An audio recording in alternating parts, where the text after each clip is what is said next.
Sometimes two different things combine and end up becoming greater than the sum of their parts. Sometimes unrelated crossovers end up enhancing the strengths of both and becoming something altogether better. Like how combining 2D satirical animation and MMOs gave us the South Park World of Warcraft episode, or combining heavy metal and 60s folk music gave us Disturbed singing The Sound of Silence, or combining being a massive nerd with being a demigod gave us Henry Cavill. Sometimes stuff just works well together, and sometimes it doesn't. For every great combination of unexpected things, there are many failed ones, attempts where taking two things and smashing them together doesn't make a great thing, it just makes two separate good things which are now competing against each other to be good and losing what made both of them special in the first place. Enter Trove, a Minecraft-inspired block-building hack-and-slash class-swapping theme park MMO, managing to somehow be both better and worse than all of its components at the same time. Ladies and gentlemen, welcome, I'm Josh Hayes, and this is Worst MMO Ever, a series where I play every MMO I can find in a journey to find the worst. Drop a like on the video or sub to the channel for more MMO stuff. Ring the bell for all the future notifications. As usual, a massive thank you to all the supporters on Patreon and Twitch who keep the channel going. More on how you can support at the end. For now, let's begin. Today we are playing Trove. It's on Steam and it's free, so let's give it a go. It describes itself as the ultimate action MMO, so I'm expecting great things. Unfortunately, what I get is a resolution issue on launch. This is the intro cinematic. See if you can spot the problem.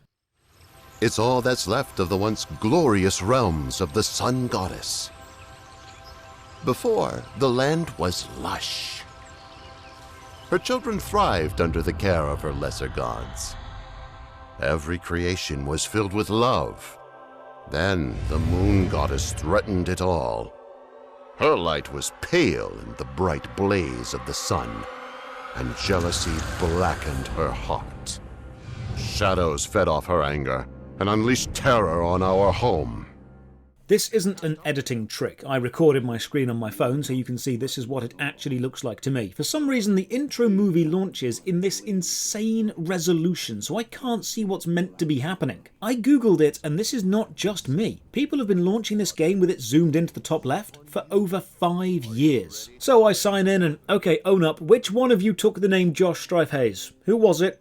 I'm not mad. Just disappointed. Okay, fine, I'll take Josh Hayes 2, which of course makes me look lame. Now for class choice, and I'm actually really liking the creativity and the humour of the classes. There's Tomb Raiser, a minion-based necromancer, Boomer Ranger, a ranged DPS, Gunslinger, and Candy Barbarian, who prays to the god Ice Crom, which is a joke on ice cream and Crom from Conan the Barbarian. I appreciate this. I'll go with Tomb Raiser. WASD movement, space is jump, camera controls the view, action combat style. Left click heals my minions and right click spawns a load more. The movement is smooth and responsive. Colour palette looks great, controls feel good. It's a decent start so far. I attack some enemies. Nice simple combat encounter, flashy animations, solid sound design. Enemies die and explode into loot, which is very satisfying. The loot also has info boxes held within the 3D world and even says who designed it. Nice community touch. You know what? This feels well built so far. Oh, you can double jump too. Nice. Pressing B opens the backpack. While I'm exploring the UI, one minor irritation. The Tomb Raiser class constantly spawns zombies and they slowly die and explode. And when they do explode, the explosion sound effect is really loud. So every 10 seconds there's a really jarring bang sound.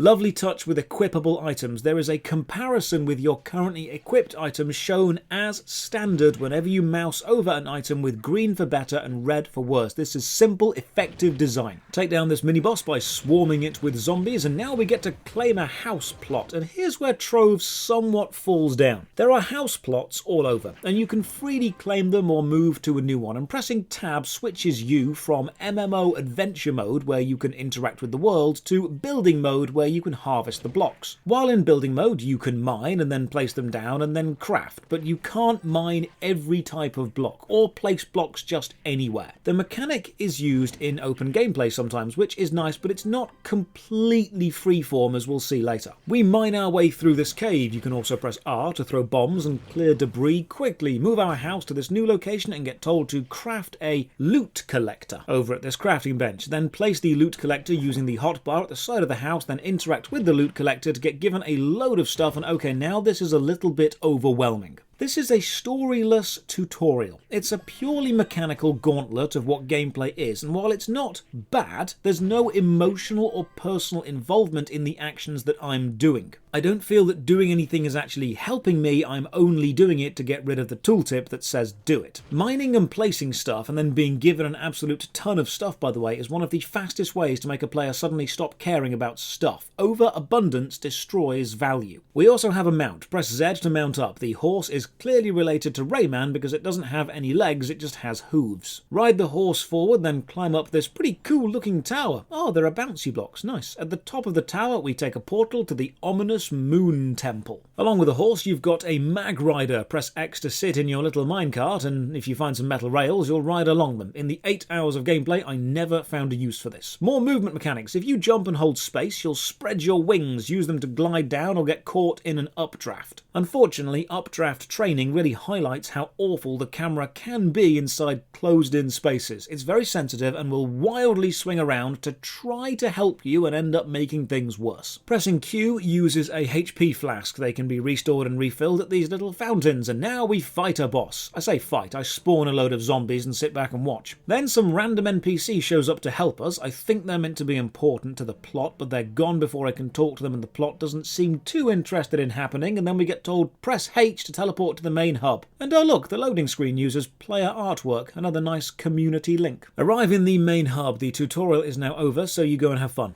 I see, it's done that bad thing of the tutorial section and then throw the player into the main game with no real direction or sense of purpose or meaning. You know this feeling, this sudden overwhelming moment of freedom and directionless? This is a quit moment for many people. Warframe did the same thing. I press some buttons randomly. Maybe J opens the journal. No, J opens the class selection screen. There's actually quite a lot. Most of these are premium paid for classes. We'll look at the shop soon. There is a giant dragon dancing on a keyboard.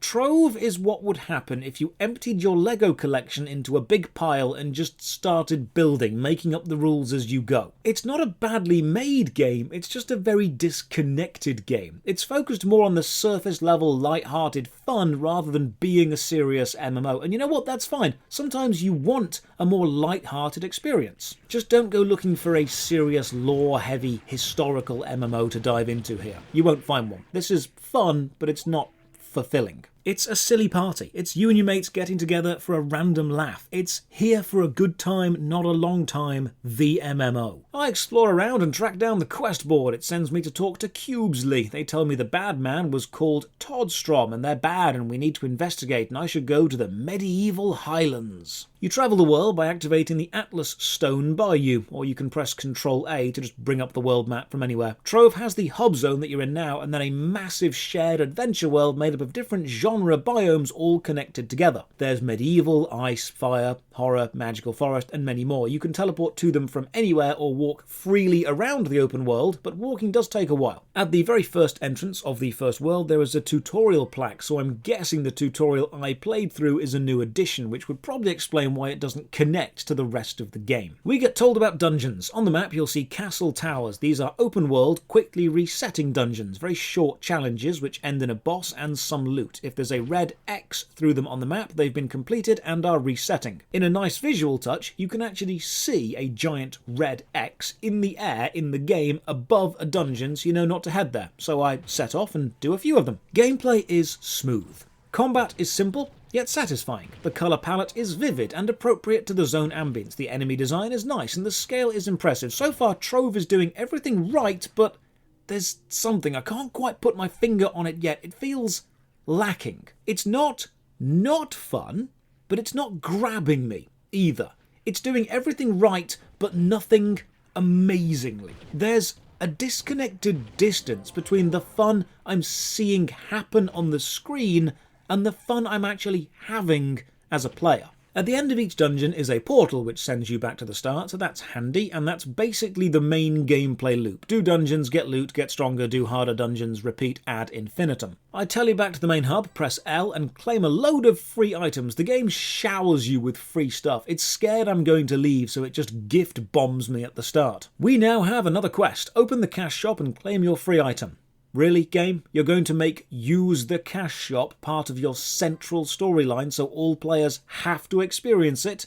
Well, okay then, I was going to play some more then review the shop later, but let's do it your way, we'll do it now. Trove is produced by our old friend Gamigo, the MMO holding company, or MMO hostage takers, however you want to look at it. Responsible for Rift, Aura Kingdom, Fiesta, Last Chaos and Atlas Rogues. They're like an old age care home for MMOs, all of them stumbling around, remembering better days. You know they're going to die, you just don't know when. So the shop, it's Gamigo, so prepare your wallets. You can buy credits, which are a premium currency and are used to purchase most items in the shop, but you can also buy credit packs, which can be sold on the in-game auction house for Flux, the in-game currency. So right off the bat, you have a way to buy currency in the game. But then there's also crystals, which are another premium currency, and various types of geodion, which are another currency, and weekly use skill books. But there's also gems, which are another currency, and ninth lives and lapis luck bags, which reward other various currencies and items. But then there's also dragon coins, which are used to buy other things, but there's dragon caches, which again can be sold for Flux. And if you're confused, that's the point.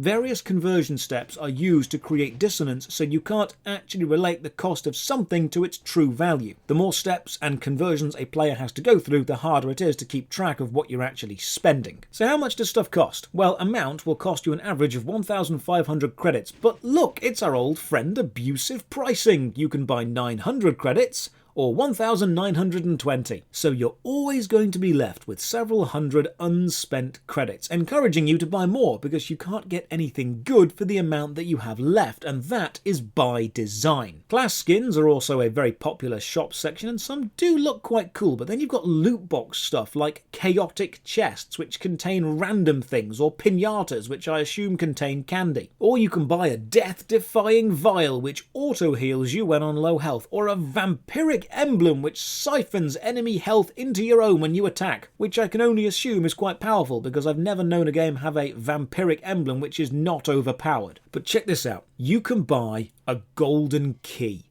and if you open one of the random lockboxes using a golden key, you are guaranteed to get one of the rarest rewards.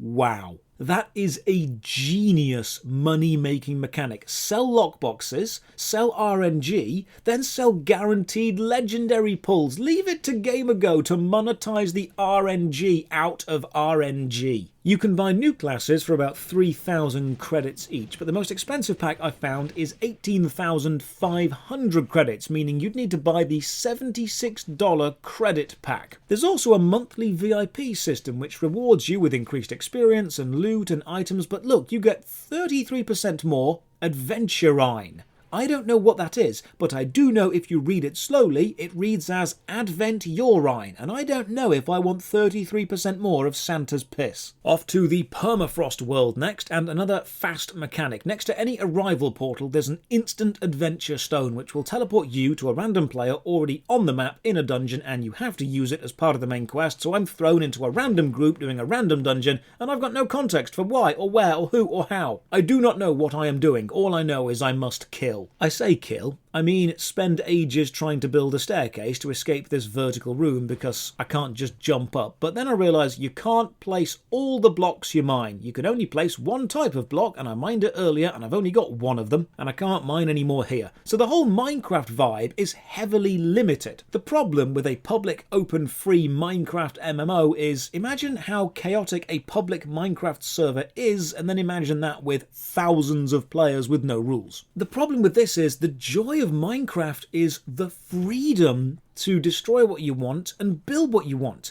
So to make a public open MMO work with Minecraft style, you would need to limit that freedom so much that you're essentially removing its main selling point. These instant dungeons are great if you know where you're going, but if you don't, it's the pinnacle of emotionless mechanics. The movement is nice, the combat is fine, the world is actually quite gorgeous, but the process of playing doesn't feel meaningful in any real way. My next quest is to finish 6 random dungeons, and the camera inside small spaces is really not great. The dungeons might be different, but they feel samey, because even though they look unique, the process of completing them is identical. Run in fast, jump over traps, find the boss, kill, Open the chest, done. 5 minutes tops. The world design is still somewhat impressive though. Jump up this spiral ice tower and then take on a spider boss, dodging the fireballs as I do. Trove is the perfect game if you want to turn your brain off and go on a happy, silly, contextless adventure, just killing stuff. It's a block world loot game. It's the kid in a sweet shop mentality. Don't think, just run, jump, loot. If you just want your brain to do the happy chemicals because things look bright and colourful and are exploding and loot is dropping, then Trove will do that. It will give you a shallow experience if that's what you want. It's not badly built, it's just designed to be a fast, flashy experience. If you're after a serious, long-time MMO, this probably isn't it. Trove is basically Diablo for kids who really like Minecraft. I explore some more. On the map you've got the dungeon towers, but you've also got these big castles, so I go inside and fight the first mini-boss. A fridge. Look, Trove isn't serious. It's fun, but it's focused on being fun to such an extent it has no real narrative. It's a pile of mismatched Lego. It's a summer party. It's a midnight snack. It's enjoyable for a bit, but part of the fun of those things, parties, midnight snacks, holidays, comes from the fact that they don't last forever and they can be extreme and intense. I do like how they've found a way to combine the adventure and the Minecraft mechanics. You need to dig into this ice dome to let the boss loose. That's a great use of the dig mechanic. My concern is it still feels very shallow as an MMO. The dungeons are nicely designed, but there's no gravitas, no imposing, adventurous moment. If reward is inversely proportional to the effort spent to achieve it, nothing has felt rewarding so far because nothing has taken that much effort. The dungeons all being part of an open world is technically impressive, but it lacks that sense of place, that imposing moment of you are now in danger. Hand in more quests and get sent to the Cursed Vale. The map says I need power level 100 to teleport there. I'm at 200 already, so slightly overpowered. Power level comes from your class level, equipped items, or slotted gems. You can see it to the top left. Now we find the question mark quest. Nothing major or long term, just short, hey, while you're here. Stuff like find a pile of skulls and break it. So while I'm running around these large 3-star dungeons and doing what I've been told to do, let's have a read of some reviews. I used to play this game non-stop, wake up at 6 AM and play it until late at night. I will always love this game for the great memories it gave me. I would have recommended this game to you 4 years ago, but now it is a shell of what it was. Thanks for the memories, Trove. A lot of fun, with a variety of things to do. Play to win garbage with devs that don't give a shit about the game. Definitely worth playing, by far my favourite open world RPG. You can really do anything. Want an army of penguins in your base? You can do that. Want a sword that looks like a crab and can shoot lasers? You can do that. You want friends? Sorry, but not even the greatest of games can fix your insatiable hunger to feel loved and wanted. I'm not quite sure if much really can. I believe I have played this game enough to be qualified to write a review for this game. If you had asked me if I would recommend this game in 2015, then I would say yes. Now, absolutely not. Add sex.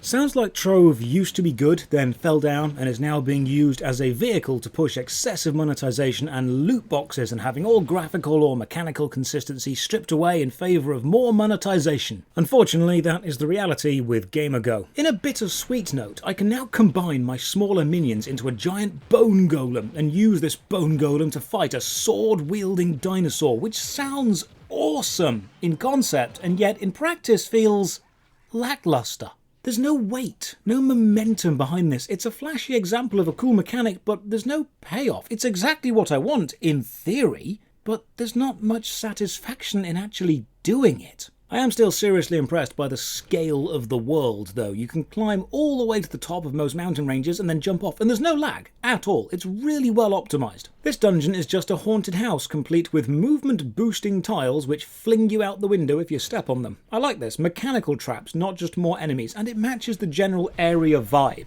By now, I've just switched my brain off and I'm mindlessly playing. The controls are simple enough, the combat is simple enough, the dungeon mechanics are simple enough, everything is simple enough to grasp and follow, and it's flashy enough to look nice, and it flows well enough to not make me want to quit.